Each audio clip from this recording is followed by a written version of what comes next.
बहुत ही बड़ा उदाहरण है कांग्रेस सरकारों के द्वारा की गई कर्ज माफी। जब 2 साल पहले मध्य प्रदेश में चुनाव होने वाले थे तो कर्ज माफी का वायदा किया गया था। कहा गया था कि सरकार बनने के 10 दिन के भीतर सारे किसानों का कर्ज माफ कर दिया जाएगा। कितने किसानों का कर्ज माफ हुआ? सरकार बनने के बाद क्या क्या बहाने बताए गए, ये मध्य प्रदेश के किसान मुझसे भी ज्यादा अच्छी तरह जानते हैं। राजस्थान के लाखों किसान भी आज तक कर्ज माफी का इंतजार कर रहे हैं। किसानों को इतना बड़ा धोखा देने वालों को जब मैं किसान हित की बात करते देखता हूं तो मुझे बड़ा आश्चर्य होता है। ये कैसे लोग हैं? क्या राजनीति इस हद तक जाती है? क्या कोई इस हद तक छल कपट कैसे कर सकता है? और वो भी भोले भाले किसानों के नाम पर। किसानों को और कितना धोखा देंगे ये लोग। साथियों, हर चुनाव से पहले ये लोग कर्ज माफी की बात करते हैं। और कर्ज माफी कितनी होती है? सारे किसान इससे कवर होते हैं क्या? जो छोटा किसान कभी बैंक का दरवाजा नहीं देखा है, जिसने कभी कर्ज नहीं लिया, उसके बारे में क्या कभी एक बार भी सोचा है इन लोगों ने?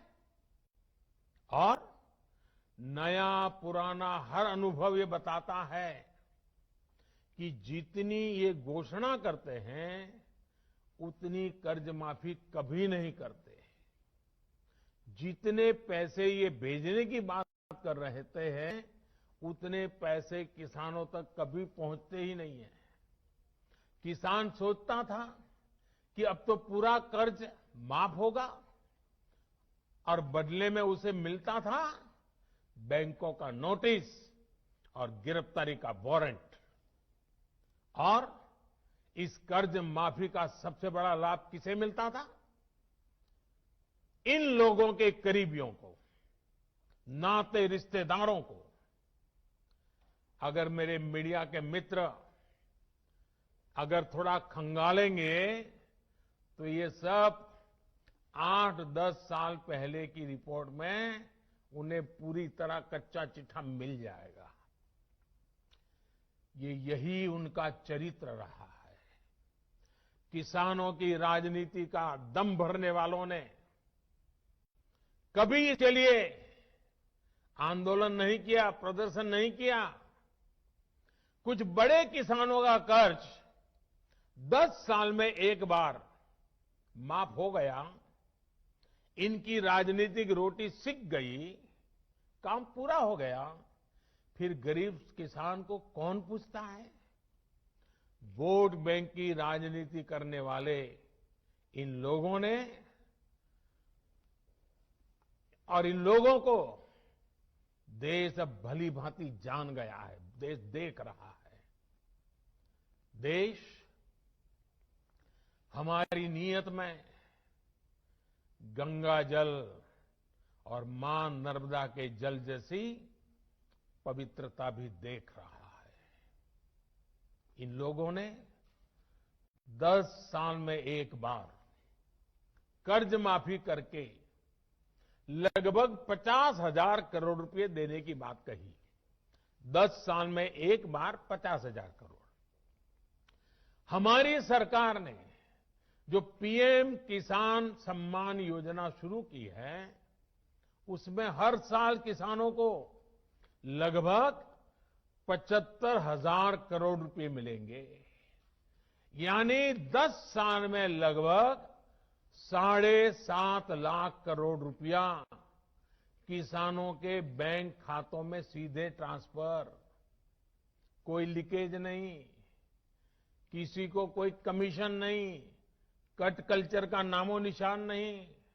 साथियों, अब मैं देश के किसानों को याद दिलाऊंगा यूरिया की। याद करिए, 7-8 साल पहले यूरिया का क्या होता था, क्या हाल था। रात रात भर किसानों को यूरिया के लिए कतारों में खड़े रहना पड़ता था। क्या ये सच नहीं है? कई स्थानों पर यूरिया के लिए किसानों को लाठीचार्ज की खबरें आमतौर पर आती रहती थी। यूरिया की जमकर के काला बाजारी होती थी कि नहीं होती थी? किसान की फसल खाद की किल्लत में बर्बाद हो जाती थी, लेकिन इन लोगों का दिल नहीं पसीजता था। क्या ये किसानों पर जुल्म नहीं था, अत्याचार नहीं था? आज मैं ये देखकर हैरान हूं कि जिन लोगों की वजह से ये परिस्थितियां पैदा हुई, वो आज राजनीति के नाम पर खेती करने निकल पड़े हैं। साथियों, क्या यूरिया की दिक्कत का पहले कोई समाधान नहीं था? अगर किसानों के दुख दर्द, उनकी तकलीफों के प्रति जरा भी संवेदना होती तो यूरिया की दिक्कत होती ही नहीं। हमने ऐसा क्या किया कि सारी परेशानी खत्म हो गई है? आज यूरिया की किल्लत की खबरें नहीं आती। यूरिया के लिए किसानों को लाठी नहीं खानी पड़ती। हमने किसानों की इस तकलीफ को दूर करने के लिए पूरी ईमानदारी से काम किया। हमने कालाबाजारी रोकी, सख्त कदम उठाए, भ्रष्टाचार पर नकेल कसी। हमने सुनिश्चित किया कि यूरिया किसान के खेत में ही जाए। इन लोगों के समय में सब्सिडी तो किसान के नाम पर चढ़ाई जाती थी, लेकिन उनका लाभ कोई और लेता था। हमने भ्रष्टाचार की जुगलबंदी को भी बंद कर दिया। हमने यूरिया की 100% नीम कोटिंग की। देश के बड़े बड़े खाद कारखाने जो तकनीक पुरानी होने के नाम पर बंद कर दिए गए थे, उन्हें हम फिर से शुरू करवा रहे हैं। अगले कुछ साल में यूपी के गोरखपुर में, बिहार के बरौनी में, झारखंड के सिंदरी में, ओडिशा के तालचेर में, तेलंगाना के रामागुंडम में आधुनिक फर्टिलाइजर प्लांट्स शुरू हो जाएंगे। 50-60 हजार करोड़ रुपए सिर्फ इस काम के लिए खर्च किए जा रहे हैं। ये आधुनिक फर्टिलाइजर प्लांट्स रोजगार के लाखों नए अवसर पैदा करेंगे, भारत को यूरिया उत्पादन में आत्मनिर्भर बनाने में मदद करेंगे।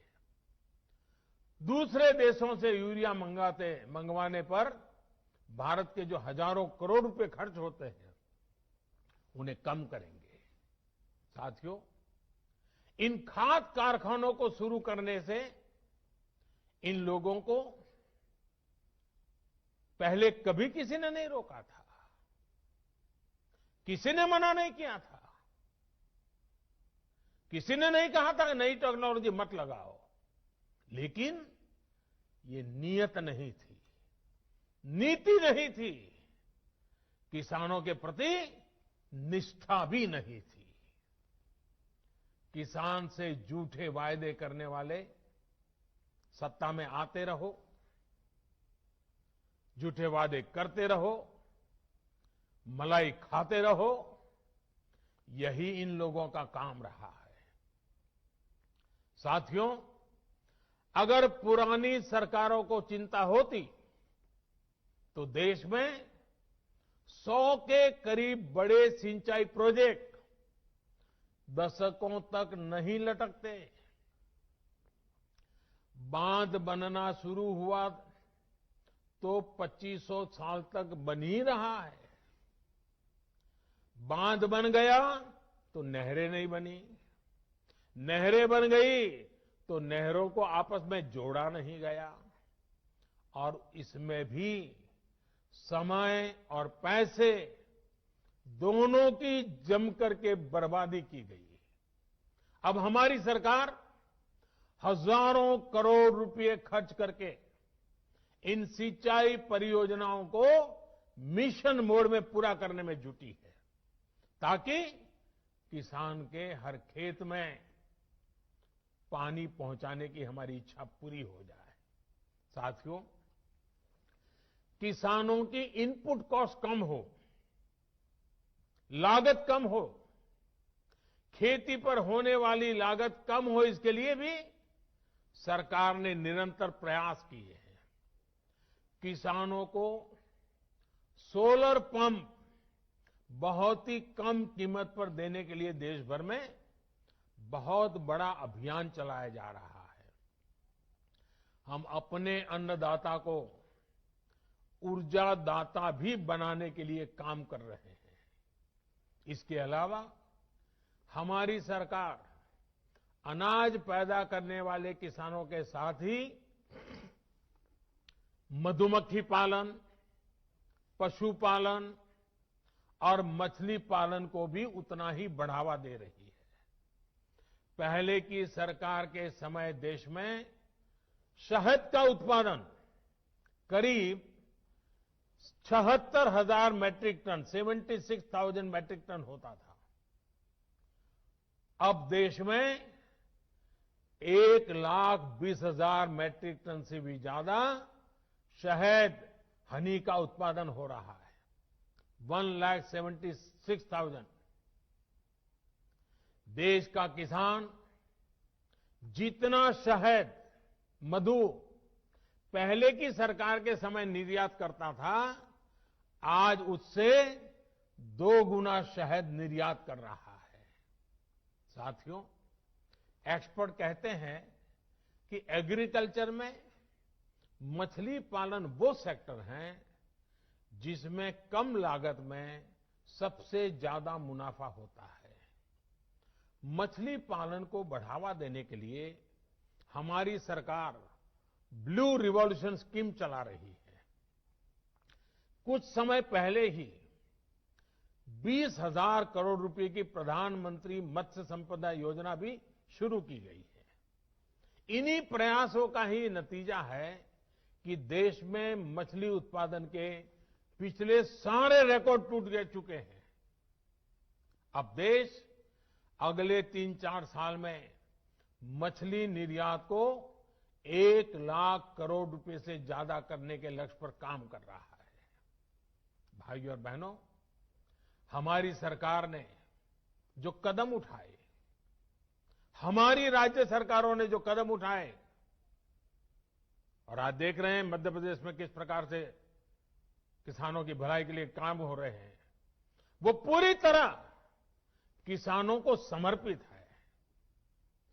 अगर मैं वो सारे कदम गिनाने जाऊं तो शायद समय बहुत कम पड़ जाएगा, लेकिन मैंने कुछ उदाहरण इसलिए दिए ताकि आप हमारी सरकार की नीयत को परख सकें, हमारे ट्रैक रिकॉर्ड को देख सकें, हमारे नेक इरादों को समझ सकें, और इसी आधार पर मैं विश्वास से कहता हूं कि हमने हाल में जो कृषि सुधार किए हैं उसमें अविश्वास का कारण ही नहीं है, झूठ के लिए कोई जगह ही नहीं है। मैं अब आपसे कृषि सुधारों के बाद बोले जा रहे सबसे बड़े झूठ के बारे में बात करूंगा। बार बार उस झूठ को दोहराया जा रहा है, जोर जोर से बोला जा रहा है, जहां मौका मिले वहां बोला जा रहा है, बिना सिर पैर बोला जा रहा है। जैसे मैंने पहले कहा था, स्वामीनाथन कमेटी की रिपोर्ट को लागू करने का काम हमारी ही सरकार ने किया। अगर हमें एमएसपी हटानी होती तो स्वामीनाथन कमेटी की रिपोर्ट लागू ही क्यों करते भाई? आपने भी नहीं की थी, हम भी नहीं करते। हमने तो ऐसा नहीं किया, हमने तो लागू की। दूसरा, ये हमारी सरकार एमएसपी को लेकर इतनी गंभीर है कि हर बार बुवाई से पहले एमएसपी की घोषणा करती है। इससे किसान को भी आसानी होती है, उन्हें भी पहले पता चल जाता है कि इस फसल पर इतनी एमएसपी मिलने वाली है। वो कुछ बदलाव करना चाहता है तो उसे सुविधा होती है। साथियों, 6 महीने से ज्यादा का समय हो गया जब ये कानून लागू किए गए। ये कानून तो लागू हो चुके थे, 6 महीने पहले हो चुके थे। कानून बनने के बाद भी वैसे ही एमएसपी की घोषणा की गई जैसे पहले की जाती थी। कोरोना महामारी से लड़ाई के दौरान भी ये काम पहले की तरह किया गया। एमएसपी पर खरीदी भी उन्हीं मंडियों में हुई जिनमें कानून बनने से पहले होती थी, कानून बनने के बाद भी वही हुई। अगर कानून लागू होने के बाद भी एमएसपी की घोषणा हुई, एमएसपी पर सरकारी खरीदी हुई, उन्हीं मंडियों में हुई, तो क्या कोई समझदार इस बात को स्वीकार करेगा कि एमएसपी बंद हो जाएगी?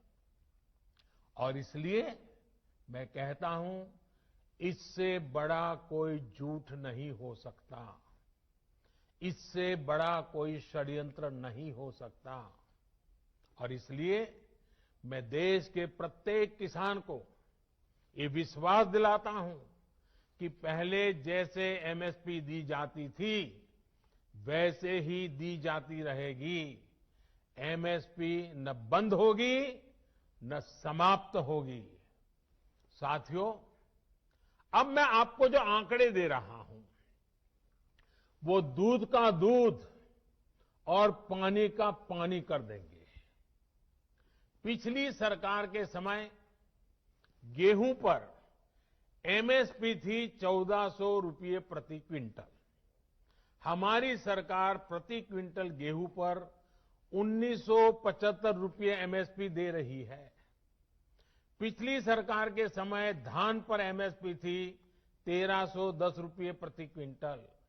हमारी सरकार प्रति क्विंटल धान पर करीब 1870 रुपये एमएसपी दे रही है। पिछली सरकार में ज्वार पर एमएसपी थी 1520 रुपये प्रति क्विंटल। हमारी सरकार ज्वार पर प्रति क्विंटल 2640 रुपये एमएसपी दे रही है। पिछली सरकार के समय मसूर की दाल पर एमएसपी थी 1950 रुपये। हमारी सरकार प्रति क्विंटल मसूर दाल पर 5100 रुपये एमएसपी दे रही है। पिछली सरकार के समय चने पर एमएसपी थी 3100 रुपये। हमारी सरकार अब चने पर प्रति क्विंटल 5100 रुपये एमएसपी दे रही है। पिछली सरकार के समय तूर दाल पर एमएसपी थी 4300 रुपये प्रति क्विंटल। हमारी सरकार तूर दाल पर प्रति क्विंटल 6000 रुपये एमएसपी दे रही है। पिछली सरकार के समय मूंग दाल पर एमएसपी थी 4500 रुपये प्रति क्विंटल। हमारी सरकार मूंग दाल पर करीब 7200 रुपये 7200 रुपये एमएसपी दे रही है। साथियों, ये इस बात का सबूत है कि हमारी सरकार एमएसपी समय समय पर बढ़ाने को कितनी तवज्जो देती है, कितनी गंभीरता दे देती है। एमएसपी बढ़ाने के साथ ही सरकार का जोर इस बात पर भी रहा है कि ज्यादा से ज्यादा अनाज की खरीदारी एमएसपी पर की जाए। पिछली सरकार ने अपने 5 साल में किसानों से लगभग 1700 लाख मैट्रिक टन धान खरीदा था।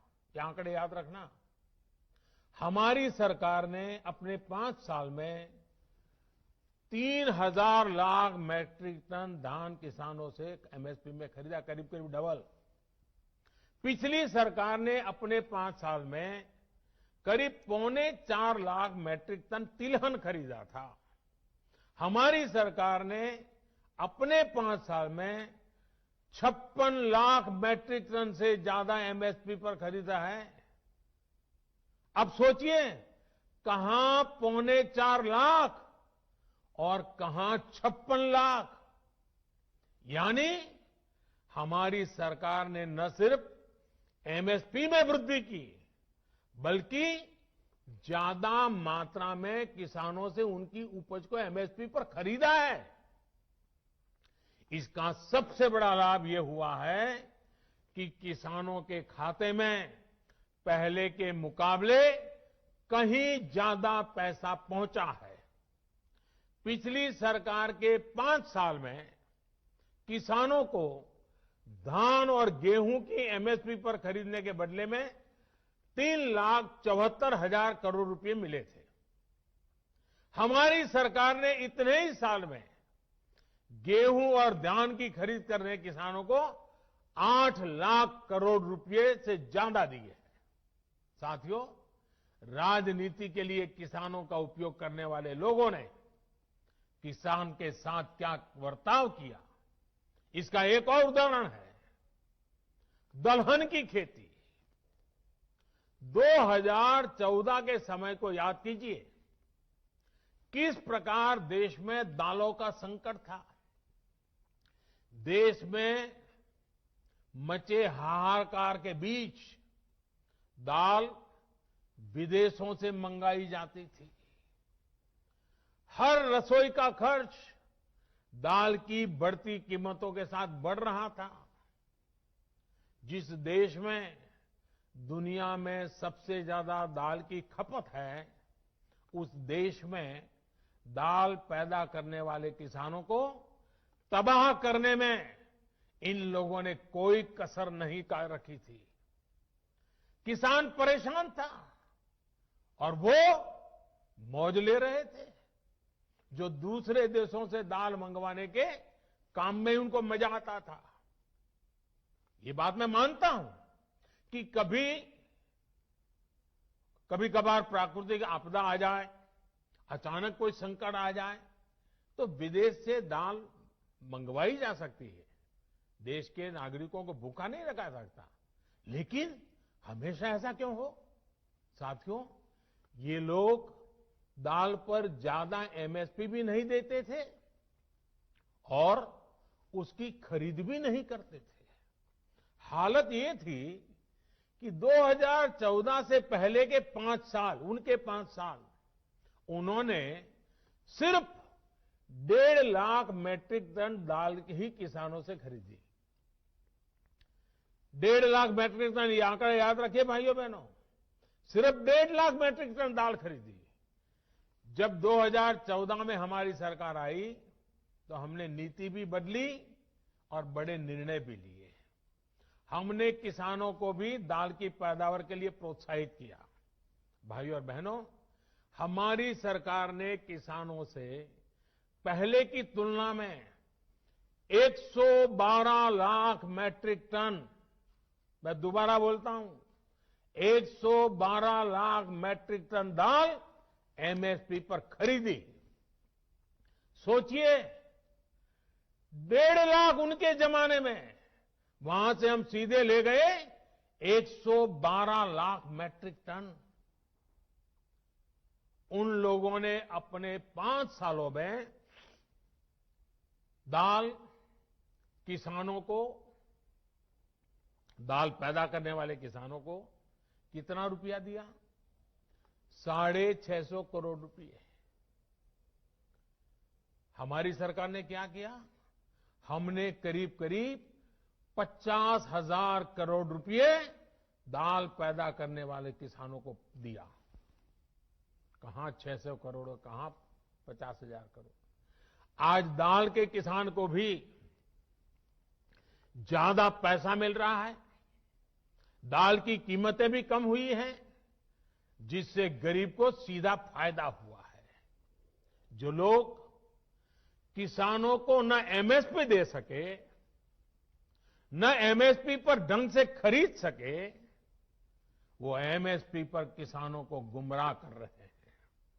साथियों, कृषि सुधारों से जुड़ा एक और झूठ फैलाया जा रहा है, एपीएमसी यानी हमारी मंडियों को लेकर के। हमने कानून में क्या किया है? हमने कानून में किसानों को आजादी दी है, नया विकल्प दिया है। अगर देश में किसी को साबुन बेचना हो तो सरकार ये तय नहीं करती कि सिर्फ इसी दुकान पर बेच सकते हो। अगर किसी को स्कूटर बेचना हो तो सरकार ये तय नहीं करती कि सिर्फ इसी डीलर को बेच सकते हो। लेकिन पिछले 70 साल से सरकार किसानों को ये जरूर बताती रही है कि आप सिर्फ इसी मंडी में अपना अनाज बेच सकते हो। मंडी के अलावा किसान चाहकर भी अपनी फसल कहीं और नहीं बेच सकता था। नए कानून में हमने सिर्फ इतना कहा है कि किसान अगर उसको फायदा नजर आता है तो पहले की तरह जाके मंडी में बेचे, और बाहर उसको फायदा होता है तो मंडी के बाहर जाने का उसको हक मिलना चाहिए, उसकी मर्जी को। क्या लोकतंत्र में मेरे किसान भाई को इतना हक नहीं हो सकता है? अब जहां किसान को लाभ मिलेगा वहां वो अपनी उपज बेचेगा। मंडी भी चालू है, मंडी में भी जाकर के बेच सकता है। जो पहले था वो भी कर सकता है, किसान की मर्जी पर करेगा। बल्कि नए कानून के बाद तो किसान ने अपना लाभ देखकर अपनी उपज को बेचना शुरू भी कर दिया है। हाल ही में एक जगह पर धान पैदा करने वाले किसानों ने मिलकर एक चावल कंपनी के साथ समझौता किया है। इससे उनकी आमदनी 20% बढ़ी है। एक और जगह पर आलू के 1000 किसानों ने मिलकर एक कंपनी से समझौता किया है। इस कंपनी ने उन्हें लागत में 35% ज्यादा की गारंटी दी है। एक और जगह की खबर में पढ़ रहा था, जहां एक किसान ने खेत में लगी मिर्च और केला सीधे बाजार में बेचा तो उसे पहले से 2 गुनी कीमत मिली। आप मुझे बताइए, देश के प्रत्येक किसान को ये लाभ, ये हक मिलना चाहिए या नहीं मिलना चाहिए? किसानों को सिर्फ मंडियों से बांधकर बीते दशकों में जो पाप किया गया है, ये कृषि सुधार कानून उसका प्रायश्चित कर रहे हैं। और मैं फिर दोहराता हूं, नए कानून के बाद 6 महीने हो गए, कानून लागू हो गया, हिंदुस्तान के किसी कोने में कहीं पर भी एक भी मंडी बंद नहीं हुई है। फिर क्यों झूठ फैलाया जा रहा है? सच्चाई तो ये है कि हमारी सरकार एपीएमसी को आधुनिक बनाने पर, उनके कंप्यूटरीकरण पर 500 करोड़ रुपए से ज्यादा खर्च कर रही है। फिर ये एपीएमसी बंद किए जाने की बात कहां से आई? बिना सैर पैर बस झूठ फैलाओ, बार बार बोलो। साथियों, नए कृषि सुधारों को लेकर तीसरा बहुत बड़ा झूठ चल रहा है, फार्मिंग एग्रीमेंट को लेकर। देश में फार्मिंग एग्रीमेंट का कोई नई चीज नहीं है। क्या कोई नया कानून बनाकर हम अचानक फार्मिंग एग्रीमेंट को लागू कर रहे हैं? जी नहीं। हमारे देश में बरसों से फार्मिंग एग्रीमेंट की व्यवस्था चल रही है। 1-2 नहीं, बल्कि अनेक राज्यों में पहले से फार्मिंग एग्रीमेंट होते रहे हैं। अभी किसी ने मुझे एक अखबार की रिपोर्ट भेजी 8 मार्च 2019 की। उसमें पंजाब की कांग्रेस सरकार किसानों और एक मल्टीनेशनल कंपनी के बीच 800 करोड़ रुपए के फार्मिंग एग्रीमेंट का जश्न मना रही है, इसका स्वागत कर रही है। पंजाब के मेरे किसान भाई बहनों की खेती में ज्यादा से ज्यादा निवेश हो, ये हमारी सरकार के लिए भी खुशी की बात है। साथियों, देश में फार्मिंग एग्रीमेंट से जुड़े पहले जो भी तौर तरीके चल रहे थे, उसमें किसानों का बहुत जोखिम था, बहुत रिस्क था। नए कानून में हमारी सरकार ने फार्मिंग एग्रीमेंट के दौरान किसान को सुरक्षा देने के लिए कानूनी प्रावधान किए हैं। हमने तय किया है कि फार्मिंग एग्रीमेंट में सबसे बड़ा हित अगर देखा जाएगा तो वो उस किसान का देखा जाएगा। हमने कानूनन तय किया है कि किसान से एग्रीमेंट करने वाला अपनी जिम्मेदारी से भाग नहीं पाएगा। जो किसान को उसने वादा किया होगा, वो स्पॉन्सर करने वाले को, वो भागीदार को उसे पूरा करना ही होगा। अगर नए किसान कानून लागू होने के बाद कितने ही उदाहरण सामने आ रहे हैं जहां किसानों ने अपने इलाके में एसडीएम से शिकायत की और शिकायत के कुछ ही दिन के भीतर किसानों को अपना बकाया मिल गया। साथियों, फार्मिंग एग्रीमेंट में सिर्फ फसलों या उपज का समझौता होता है। जमीन किसान के ही पास रहती है। एग्रीमेंट और जमीन का कोई लेना देना नहीं है। प्राकृतिक आपदा आ जाए तो भी एग्रीमेंट के अनुसार किसान को पूरे पैसे मिलते हैं।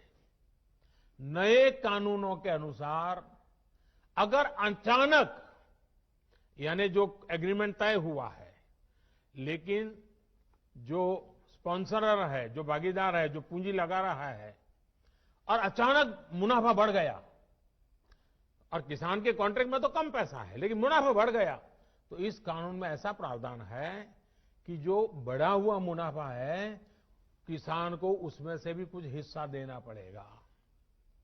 साथियों, एग्रीमेंट करना है या नहीं करना है, ये कोई कंपलसरी नहीं है। ये किसान की मर्जी पर है भाई। किसान चाहेगा तो करेगा, नहीं चाहेगा तो नहीं करेगा।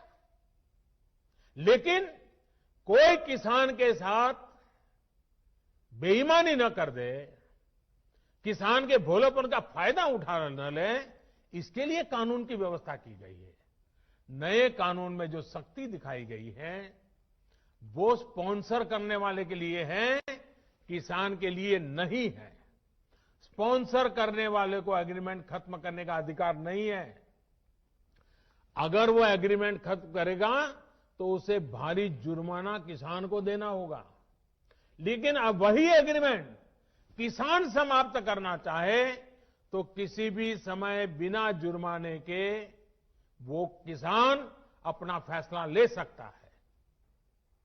राज्य सरकारों को मेरा सुझाव है कि आसान भाषा में, आसान तरीके से समझ में आने वाली फार्मिंग एग्रीमेंट, उसका एक खाका बना करके किसानों को दे के रखना चाहिए ताकि कोई किसान से चीटिंग न कर सके। साथियों, मुझे खुशी है कि देश भर में किसानों ने नए कृषि सुधारों को न सिर्फ गले लगाया है, बल्कि भ्रम फैलाने वालों को भी सिरे से नकार रहे हैं। जिन किसानों में अभी थोड़ी सी भी आशंका बची है, उनसे मैं फिर से कहूंगा कि आप एक बार फिर सोचिए जो हुआ ही नहीं है, जो होने वाला ही नहीं है, उसका भ्रम और डर फैलाने वाली जमात से आप सतर्क रहिए।